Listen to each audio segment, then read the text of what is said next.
Gasperini ha appena detto che se l'Atalanta ripete la prestazione dell'andata può togliersi belle soddisfazioni. All'andata fu probabilmente una delle partite più provanti mentalmente per il suo Napoli, per le tante assenze, per come andò la partita, e siete riusciti a portare a casa i 3 punti. Fu costruita lì la mentalità del Napoli, che poi l'ha portata ad essere oggi a più 15 su tutte.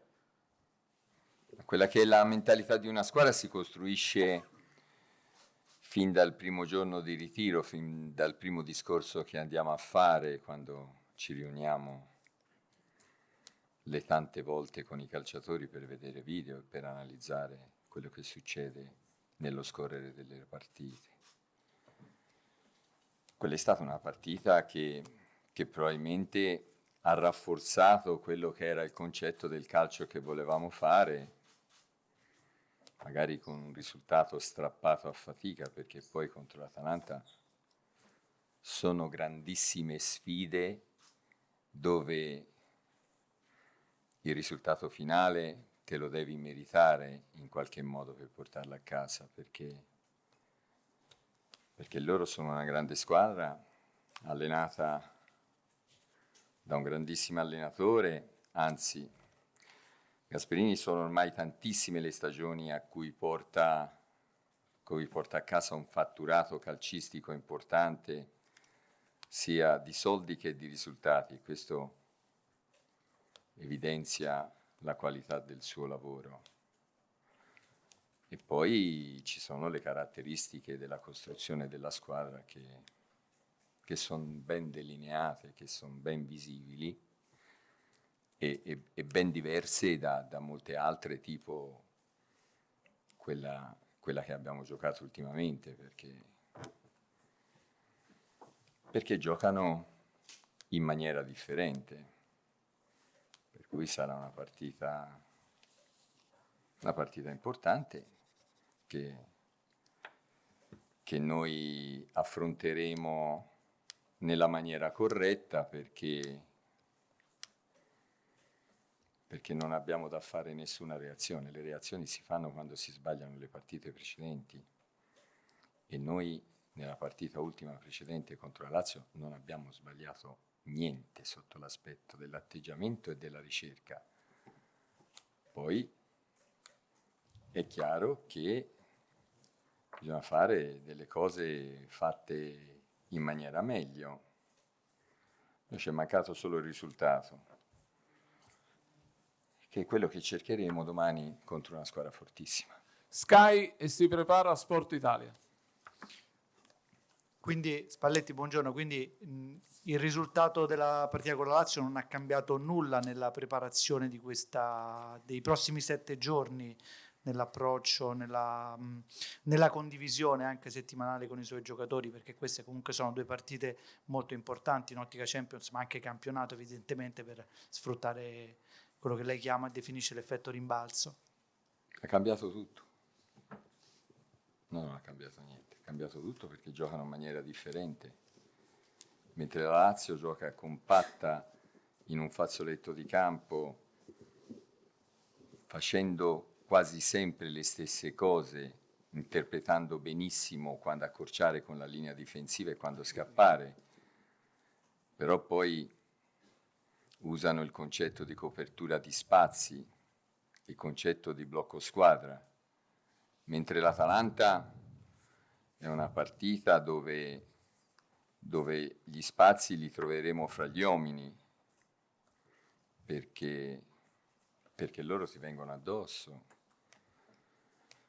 Le distanze tra i reparti e tra gli uomini saranno molto più ampie, quindi sei tu che crei degli spazi, perché loro e probabilmente nell'atteggiamento di venire addosso ti illudono di averli trovati quegli spazi, però poi per la grande fisicità e per la conoscenza di quello che è il calcio che portano avanti da anni, che fanno, è un'illusione che tu spesso ti ritroverai ad accorgerti che poi ce le hai lì e che bisogna andare ad avere un ritmo superiore, un'anticipazione superiore, una qualità di gioco che ti permette poi di fare la partita come vorresti. Sport Italia si prepara Radio Kiss Kiss. Buonasera mister. Sì. C'è grande entusiasmo in città, però nell'ultima partita contro la Lazio, credo che anche lei abbia notato, volevo sapere anche le sue impressioni, del fatto che il Maradona stesse un po' in silenzio, no? Non c'erano bandiere, non c'era questo entusiasmo. Ecco, che idea si è fatto e soprattutto che cosa si aspetta dai tifosi nella prossima sfida con l'Atalanta? No, io mi sono fatto l'idea che ho sentito lì in panchina, perché poi guardo la partita e mi è sembrata una partecipazione totale dal punto di vista, come si è detto le volte precedenti, di voler essere vicino alla squadra e di voler fare la partita insieme a loro. Io non ho trovato niente di differente e noi non siamo di quelli oggi tutti avanti, domani tutti dietro, che si tira a campare. Siamo di quelli che hanno un'idea di quello che deve essere il calcio che vogliono fare, hanno una conoscenza di quello che si va ad affrontare di partita in partita, che sanno che partita vogliono fare. Per noi l'unica via d'uscita è la vittoria sempre, non abbiamo altra via d'uscita delle partite. E sappiamo che il nostro pubblico è lì al nostro fianco sempre e che ci darà una mano tutte le volte che ci vedrà in difficoltà. E io l'ho sentito così anche nell'ultima partita. Radio Kiss Kiss. Buon pomeriggio mister, da questa parte, buon pomeriggio. Anche lei ha la sensazione che questo mese di marzo possa risultare decisivo anche per gli impegni che attendono il Napoli tra campionato e Coppa per questa stagione, in particolare naturalmente per la corsa a scudetto? Ma durante queste conferenze si porta sempre più il discorso su quello che sono gli impegni futuri, le partite dopo quella che andremo a giocare domani. No, l'ho già detto troppe volte, per noi non funziona così. Se ne affrontiamo più di una di partite insieme, mettendoci tante squadre davanti, noi poi siamo sempre il Napoli, ce ne va messa una davanti, ne dobbiamo affrontare una per volta. E la nostra attenzione è tutta alla partita con l'Atalanta. Noi non abbiamo la presunzione di poter gestire un campionato come se fosse una formalità di intralcio a un'altra competizione o altre partite, c'è questa però ci sono quell'altre più importanti. L'intralcio è la prima, è questa qui, è l'Atalanta, perché poi, come abbiamo detto prima, è una squadra fortissima per troppi motivi e abbiamo bisogno di tutte le nostre risorse per vincere la partita, perché noi vogliamo vincere questa partita. Norwegian TV. Mister, cosa pensi di Leo Østegård da quando è arrivato a Napoli? Penso meglio di quando poi insieme a Giuntoli ne abbiamo parlato e siamo andati a prenderlo. Nel senso che è un calciatore che prima di tutto è un professionista e un uomo di quelli eccezionali. E poi è anche un buon calciatore, nel senso che ha da fare delle conoscenze per quanto, o sta facendo delle conoscenze per quanto riguarda il nostro campionato, e ha delle qualità ben delineate, ben definite. Ad esempio, in un calcio dove si va a giocare più sulle seconde palle e sulla costruzione lanciata, è insuperabile, è fortissimo. In un calcio dove si va a giocare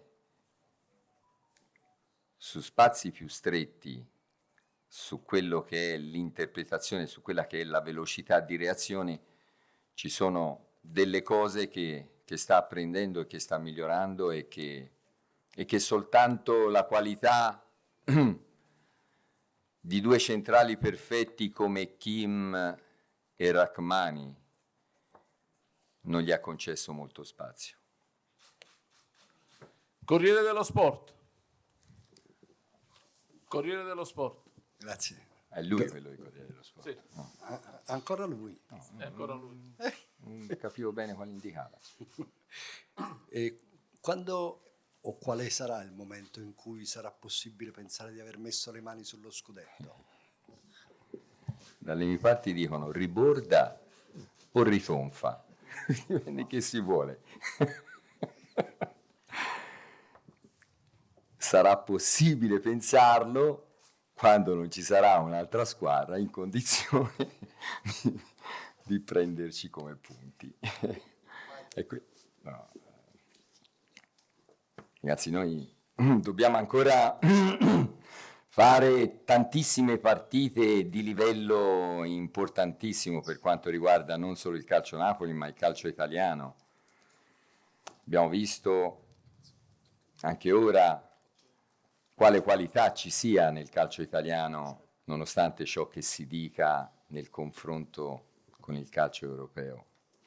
E questo la dice lunga sulle difficoltà poi di portare a casa risultati. Perché poi, come è successo nella partita contro la Lazio, secondo me non abbiamo fatto niente di male per perderla quella partita. Però poi ti ritrovi che non hai fatto punti. E siccome io le partite le riguardo e dopo averle riguardate le analizzo e dopo averle analizzate le faccio rivedere, io sono sicuro che non c'è da avere reazione, perché quella lì è una prestazione che la squadra ha fatto in maniera importante. Poi avevamo un'altra squadra davanti che ha fatto le cose in altrettanta maniera importante e che ha sfruttato probabilmente un episodio dove gli è girato a favore, come noi altre volte abbiamo fatto poi così per portare a casa il risultato. Però anche lì se si va a vedere, perché spesso si analizzano calci d'angolo, non calci di rinvio. Calci di rinvio sono come i calci d'angolo. Quando poi la palla si va laggiù, a volte il contrasto la butta in calcio d'angolo, a volte ce la butto io, è calcio di rinvio. E quello non conta, no? Conta anche quello perché eravamo in area di rigore e abbiamo finito con un tiro fuori. Calci di rinvio mi vorrei sbagliare, ma sono stati oltre ai calci d'angolo, indifferente, ma calci di rinvio 8-1 o qualcosa del genere. E nei calci di rinvio poi la squadra deve pressare, ha pressato benissimo, l'abbiamo sempre riconquistata nella loro metà campo, abbiamo fatto le cose in maniera corretta.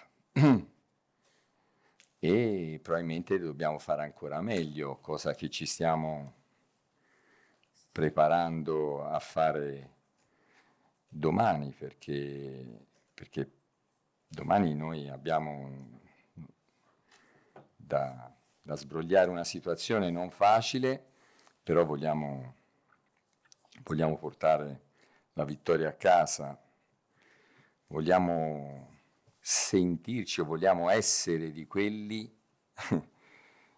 fieri nel comportamento, nel modo di fare che abbiamo ogni volta scendiamo di fronte al nostro pubblico. Gazzetta dello Sport e si prepara Diario AS. Buon pomeriggio. Mi aggancio un po' anche a quello che diceva Antonio, ma anche a quello che diceva lei. Ha detto dobbiamo fare ancora tantissime partite di alto livello, non abbiamo sbagliato niente dal punto di vista dell'atteggiamento con la Lazio e anche sulle difficoltà di questa gara che la attende contro l'Atalanta. Quanto è difficile vincere? Provo a spiegarmi. Quanto è difficile vincere in assoluto? Perché certe volte, soprattutto quando magari si ha la fortuna e la capacità soprattutto di aver vinto tanto, ci può essere una squadra che dà il 100%, ma magari non dà più il 101%, che poi è quella differenza, quel dettaglio che serve per vincere. Lei dopo la Lazio ha parlato magari di pulizia tecnica. Ci può essere, tra virgolette, questo rischio o in qualche modo sta lavorando anche su questo aspetto? Cioè il suo Napoli ha anche portato tante volte gli episodi dalla sua parte con la determinazione, la cattiveria, la pulizia tecnica. Magari si può riuscire ancora a dare il 101% o, tra virgolette, c'è il rischio che con un vantaggio di questo tipo si dia sempre il 100%, che poco non è, per carità. Ora, tante volte mi sembra eccessivo, qualche volta, se no lei è di quelli che ci ha dato, se no lei è di quelli che ci ha dato 5 e la squadra non lo meritava in questo caso qui, però va bene lo stesso.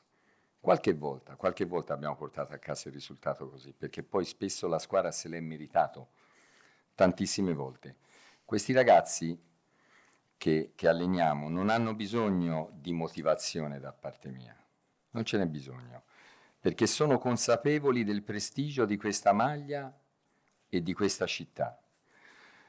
Le loro motivazioni, le nostre motivazioni, le più grandi sono la città, il Napoli e il suo popolo.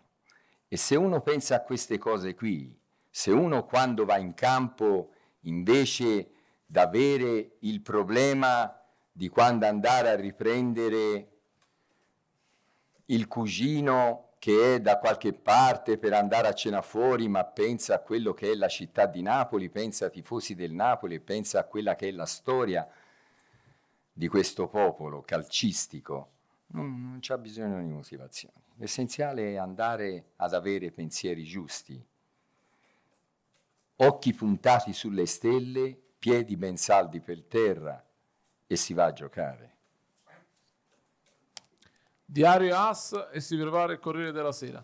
Salve mister, Giovanni Simeone quando chiamato in causa è stato spesso decisivo quest'anno e si è riguadagnato una convocazione in nazionale, quella argentina, che per un calciatore del Napoli vale sempre qualcosa in più. Volevo chiedere cosa rappresenta questa chiamata per il giocatore, se è una soddisfazione anche per lei e un commento sulla sua stagione finora. Grazie.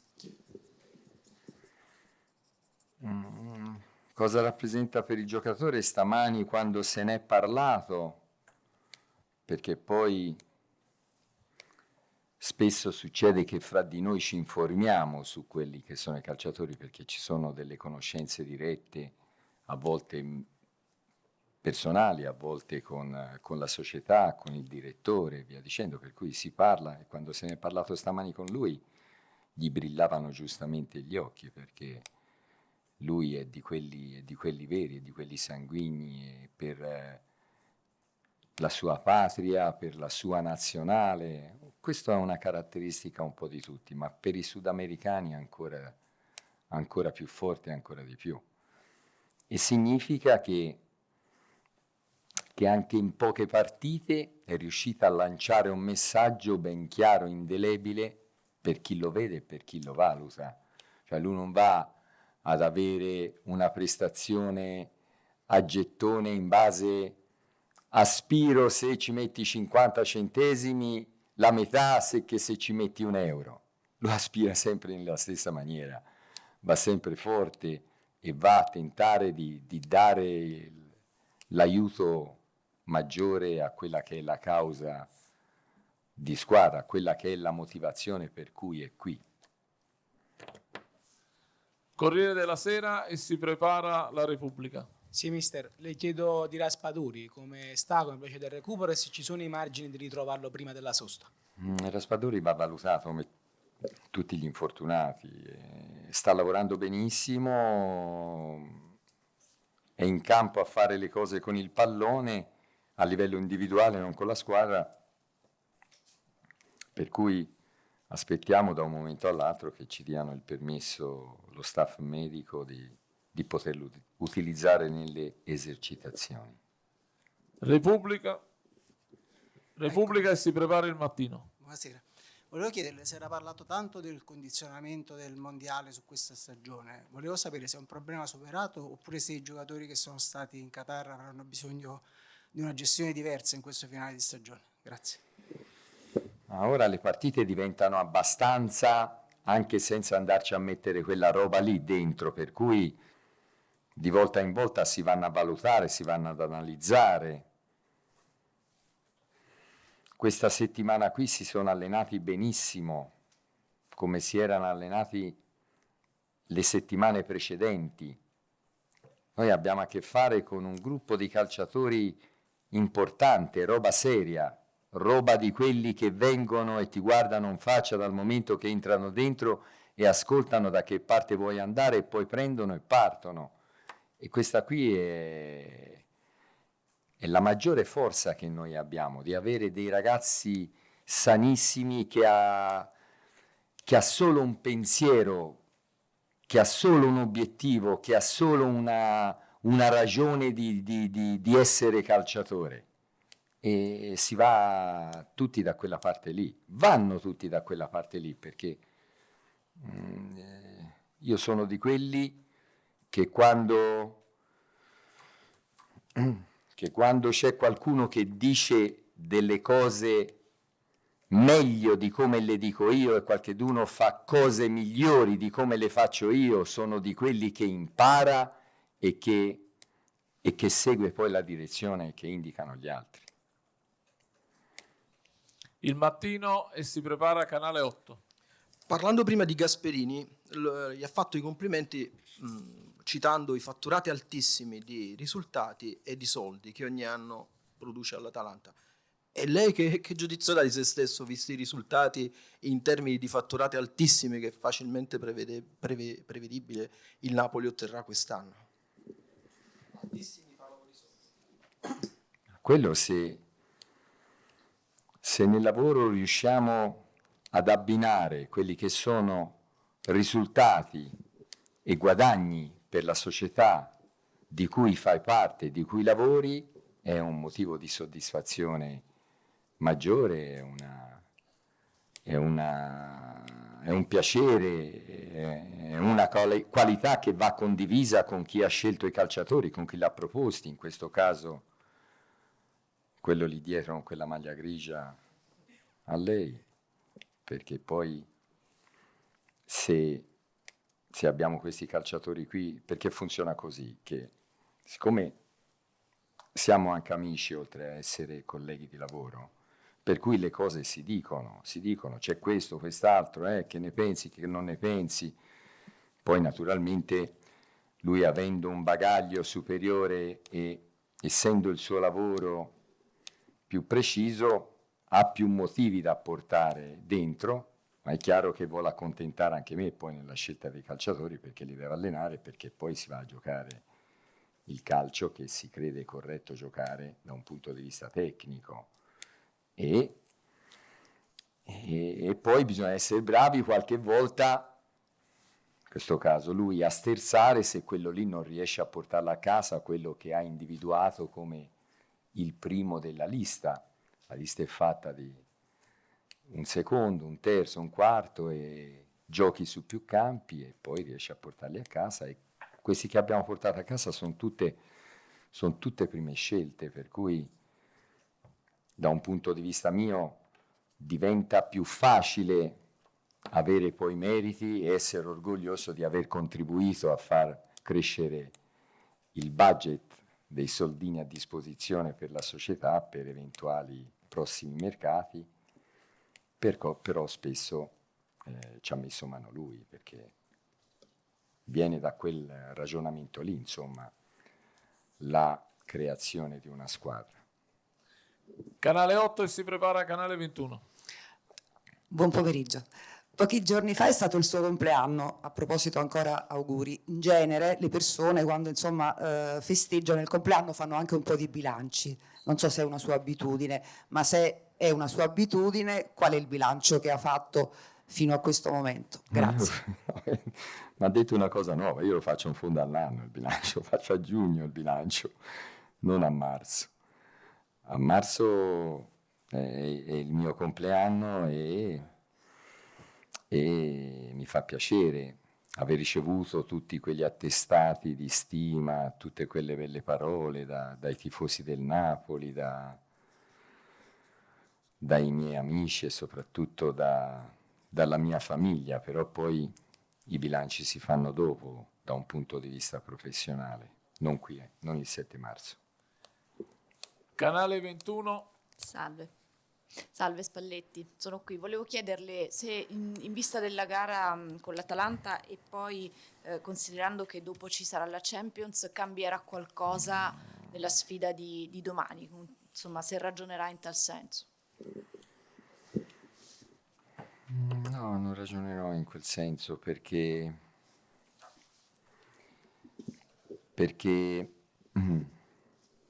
ora è meglio andare sul visivo, cioè ora si fanno le cose e si vede, si guarda quello che è mancato, quello che avremmo potuto usare e di volta in volta a ciò che siamo riusciti a sviluppare si prendono delle decisioni sulla volta successiva, perché come dicevo prima le partite sono tante, quelle giocate, ne mancano ancora tantissime e quando ci sono spazi come quello che abbiamo avuto questa settimana, una settimana intera, insomma così, le gambe sono pulite, le gambe viaggiavano oggi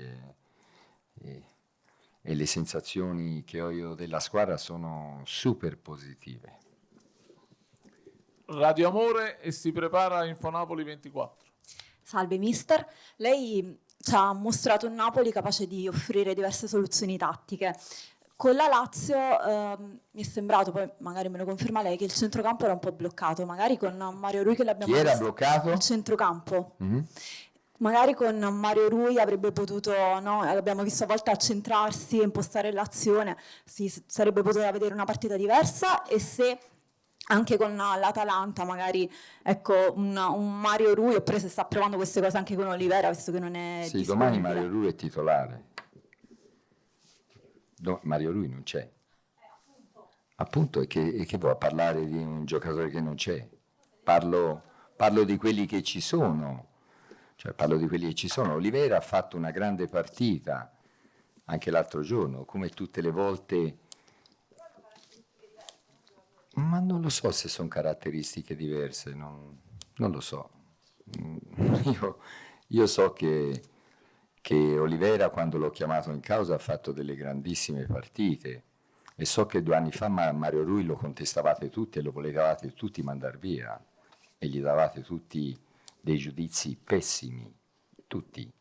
Mi fa piacere che ora sia così considerato e noi gli diamo la considerazione che merita. Ora, magari se ci stava più attento a quella che è stata la reazione che ha avuto lì, che è una cosa che va considerata, probabilmente l'avremmo avuta a disposizione, avremmo avuto il suo contributo, però ora noi siamo davanti a una partita dove deve giocare un altro al posto di Mario Rui, deve giocare un altro al posto di Raspadori, deve giocare un altro al posto di Lozano, perché non c'è, si va a vincere le partite con quelli che ci sono.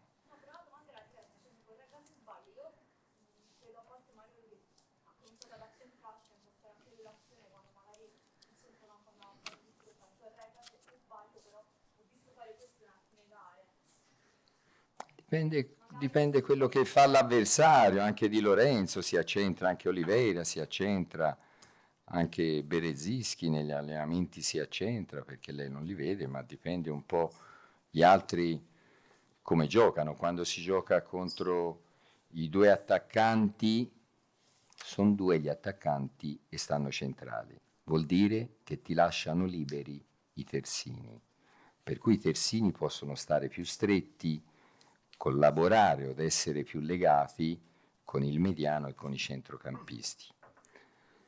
legati anche da terzino a terzino. Quando gli attaccanti sono 3, hanno un'ampiezza maggiore perché c'è una prima punta e le 2 punte esterne, allora sei costretto a fare un po' come ha fatto la squadra contro la Lazio, ad alzare e allargare di più i terzini, e allora sta meno dentro il terzino, sta più largo perché loro ci lasciano quella via d'uscita lì, non ce la lasciano dentro, per cui avendo 3 giocatori coprono più lateralità di campo. Con i 2 attaccanti e 3 centrocampisti sono più dentro il campo e i 2 terzini possono stare più legati al mediano, ai centrocampisti, e legati anche fra di sé, cioè come hanno fatto per esempio a Empoli, possono andare a giocare da terzino a terzino diverse volte, e così si va poi a sviluppare la partita cercando di scavare delle posizioni che ti permettano di attaccargli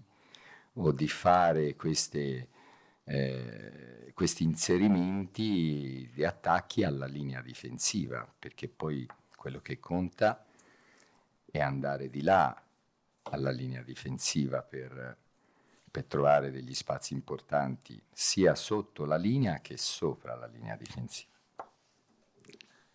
Infonapoli 24 e si prepara il mio Napoli. Mister, buonasera. Le volevo chiedere di Dombelé, è un ragazzo che sicuramente ha grandi qualità tecniche, atletiche, con questo tiro fortissimo dalla distanza.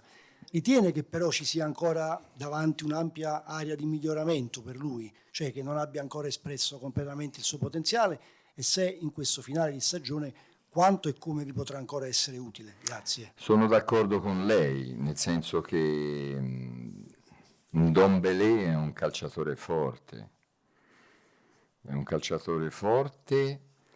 e soltanto i risultati e la qualità di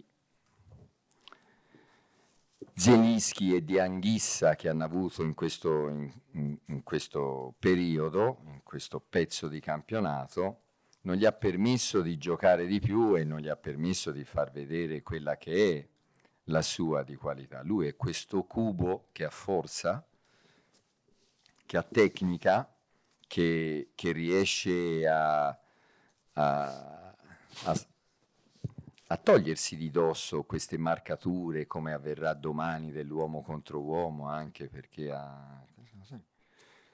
per cui le ultime volte che l'ho messo dentro spesso si è fatto trovare pronto anche per pezzi di partita, e è una considerazione quella di poterlo usare che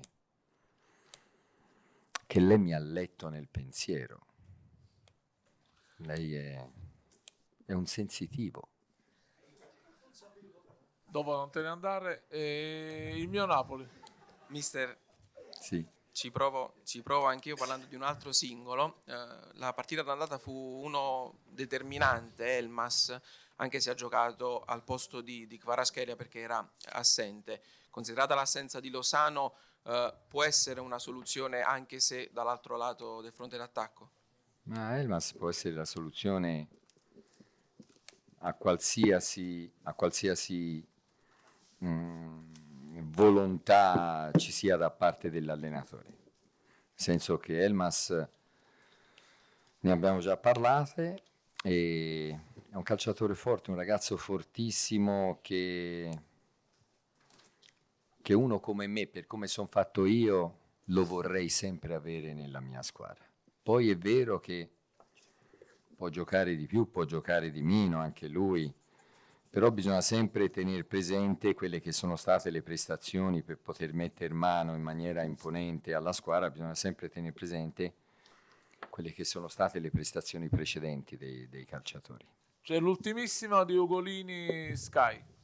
Sì, le volevo domandare di Kvaratskhelia, no? Perché ha fatto notizia questa sua presa di posizione forte sui propri profili social a sostegno delle proteste di piazza in Georgia.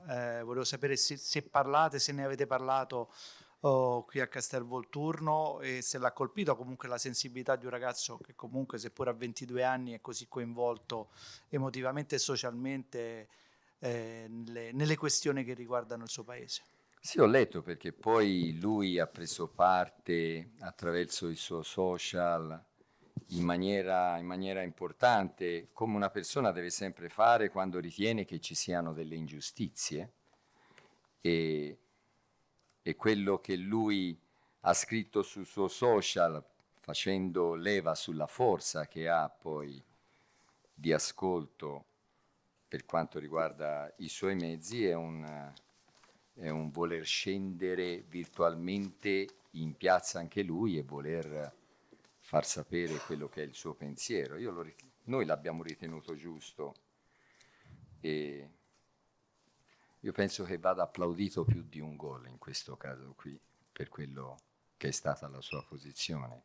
Siamo contenti di avere un grandissimo calciatore che è anche un grandissimo uomo. Grazie a tutti.